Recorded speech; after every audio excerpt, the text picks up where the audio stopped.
शाळेत ना एका शिक्षिकेनं विद्यार्थ्यांना सांगितलं की तुमच्या स्वयंपाकघरात असणाऱ्या कुठल्याही एका वस्तूवर तुम्ही निबंध लिहून आणा. तर एक मुलगा खूप चाणाक्ष होता, त्यानं उलटणं या विषयावर निबंध लिहून आणला.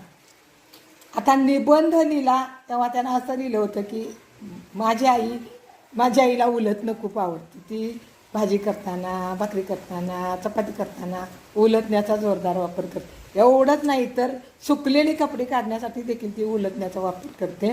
आणि जेव्हा मी अभ्यासाला बसतो तेव्हा विशेष प्रयोग माझ्यावरती केला जातो. त्यानं त्याचा हा निबंध टीचरांनी वाचला. त्या काही बोलण्यासाठी करणार तेवढ्यात त्यानं दप्तरात नाही उलटणं काढलं, त्यांच्या टेबलवर ठेवलं आणि म्हटलं, टीचर हे खास तुमच्यासाठी गिफ्ट आणले, तुम्हाला आवडतं का उलटणं? आता या विद्यार्थ्याचा हा प्रश्न ऐकून टीचरांनी काही बदली केली